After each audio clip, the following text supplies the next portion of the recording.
Hi, my name is Hedi Belazi. I'm the Dean of the Business School of ANA, the American University in North Africa. I'm here to share with you some of my personal thoughts on education, and more specifically on education at ANA. There are two things that distinguishes us from other institutions. And this is actually the most common question we get from parents who are visiting us or students themselves who come and inquire about courses and programs after they finish high school. So, what distinguishes us from other institutions? Two focal points. The first point is that while most institutions focus on acquisition of knowledge and skills, which, by the way, can be gotten from different sources. To build your knowledge, you can pick up a book and read a book. To build your skills, you can go through some training courses and build your skills. So coming to the university or coming to our university is not just about acquiring knowledge and skills. Students will acquire knowledge and skills, of course, but that's not the main point. The main point of our programs is actually to build the personality of our student, to build a unique, distinctive identity to the learner. And I want to use the word learner instead of students. We'll see why I'm using learner more often than just student. Because what we get is people who want to learn something related to some specific field. So we focus on building that personality, which includes developing the personal side of the student as a human being rather than just as a learner. Human beings, when they come, or these learners, when they come to us with different habits. They come to us with a lot of background of learned habits from their own environment, starting from the family to the society to the street, to experiences they've had. These habits make them some way, in some sort, dependent on them. They get to use those habits and continue to using those habits that are not theirs. They're just learned or picked up from society and from family. Well, we want to create an environment where this person, this learner, becomes independent. Independent in his own thinking, independent in his own behavior, allowing him to reason, allowing him to reflect, to think about his own future, to think about things he likes and things he doesn't like, to think about his talents, to think about his internal capability. Not capability copied from society or from other sources. So we want to build that person, that unique person in the learner. Values such as responsibility, values such as communication, good, effective communication, values such as creativity, values that are necessary for a student or a learner to build his own self, all right? So we focus on that.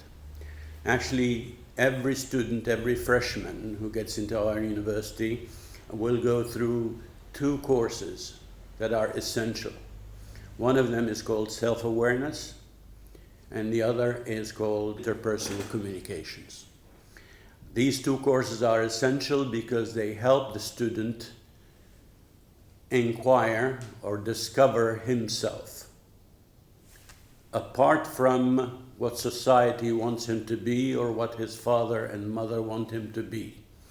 They get to think about what they want to be and what interests them and not interests them. So we give them that chance in the course. We give them tools and processes to arrive at building their own future, at creating their own future, all right? Which will actually characterize them and make them different from other people, all right?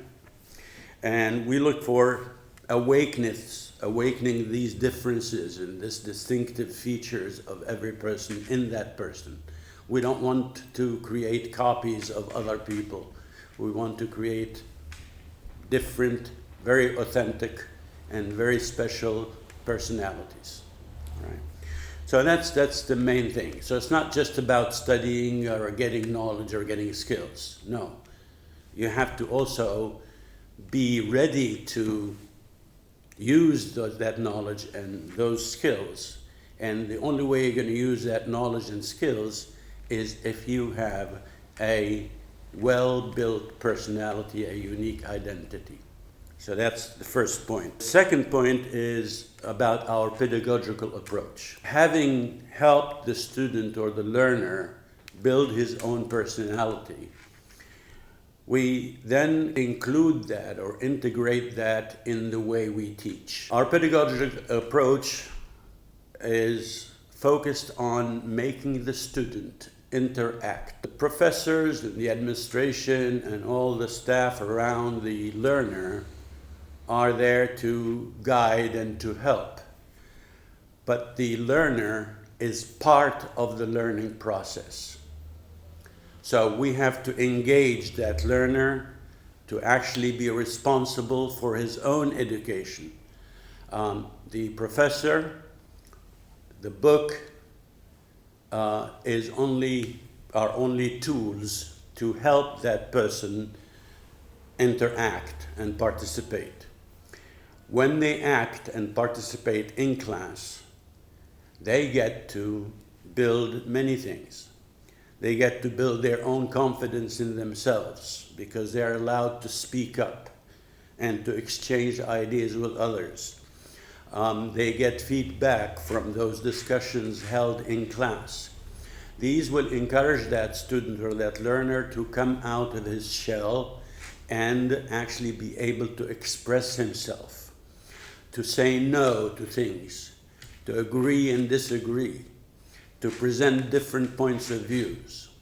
So when our learners come to class, they do not come to class just to listen to Mr. Professor, to give him everything. No, the professor is there to facilitate the learning, but it's the learner who does the operation of learning through ideas that they voice out, right? And through getting other people's points of view and listening to other people's talk about something, they get to learn about it. The professor is there to synthesize and to bring the objectives of the course to their ending, all right? In other words, professors, by the way, with the way we ask them to build their course, we want to build them to build their course over objectives for each session they teach. So they build what is called a syllabus. They're required to hand us a syllabus before they start teaching, and the syllabus comprises a description of the learner's objectives from each session they're going to be part of. So today, for example, I'm teaching a business course about management. And specifically today, the learner will be able to define what management is, define the roles of a manager. These are objectives for this session. By the end of that session, the learner will do that. In different other places of education, the syllabi are built around titles. Today we're going to talk about management. Today we're going to talk about the processes of human resources management. Well, that is from the professor's point of view. But I'm not interested in that. I'm interested in what the learner will get from this session. What kind of education or what kind of learnings will he get, right? That's what I'm interested in. So syllabi are built around learners' objectives, not about teachers' objectives. Teachers are there to allow learners to get what they want to get, what they came for. So besides engaging the learner in the session, we build around them a mechanism where we control that operation of learning. The students know about the syllabus from day one. We hand them the syllabus, we put it on their platform, and they can actually follow every single session they're going to have on a specific course. And they can go back to the session, to the syllabus, and, oh, today I'm going to learn about this. Today I'm going to be able to calculate this. Today I'm going to be able to describe this in a specific course. So it's a kind of a contract between the faculty, the administration of ONA, and the learner and the student. Okay? This makes the student responsible. He's now part of the operation. He's not just a receiver or a recipient of education.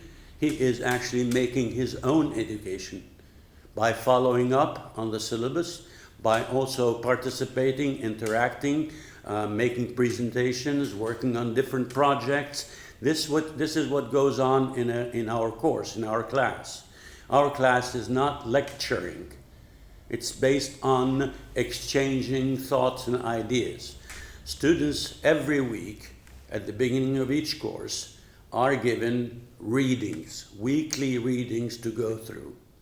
And based on that reading, they come to class to discuss it, to debate it. And before every reading, they are given a quiz. The quiz goes, if I give a reading on something, I give a very short quiz on, okay, read this chapter and be ready for your quiz. I will send the learner this kind of email or put it on the platform, right? When they come Monday for their first session of this course, I give them a short quiz to check whether they have read the assignment or not, and to check whether they have understood some of the elements of that reading. And they get that quiz. I start talking about the quiz, right? And all of a sudden we are talking together about the objectives from that course, okay? So what is the process? So what is this? And people start talking. They've read already. And we get exchanges of idea. And I'm there as a professor to just monitor that. And very often people agree or disagree on certain things, and that from that disagreement or agreement, we get the learning, okay? And this goes on for all the courses that we offer. So, to summarize, instead, these are the two things I'm proud of. Our way to build the personality of the student, and the pedagogical approach that integrates the personality of the student and the knowledge and skills. Most companies now, when they hire fresh graduates from a school, they hire them not because of knowledge and skills only. If I'm a head of a company and I get applicants for a certain job, you come to me, we receive about 20 applications, 30 applications. They all have knowledge about that position. They all have skills, technical skills. They all have graduated from universities, all right? So how am I going to pick up my candidate? The only way I'm going to pick up my candidate is to spot the candidate that is different from the others. Different in terms of personality. Is this person capable of working in a company with other people? Is this person capable of adding value to me? Does this person take initiatives on his own without waiting for me to instruct him or to tell him to do this every time, right? No, I don't need that person. I need a person who can help me advance, who can give me some creative way of handling something. The technical knowledge and the skills are there. I don't have, and those, even if they're not there, I would pick someone who is imaginative, creative, all right? And I can train him to get on the specific technical thing he do. So this is why developing the personality of a student is very essential nowadays in the marketplace, right? So those are basically the two ideas that I wanted to share with you, and I hope that you can think about those two elements and maybe join us in the future if you're interested in continuing your education in an establishment that believes in uniqueness, in independent personalities, not just learners of knowledge and skills. Thank you.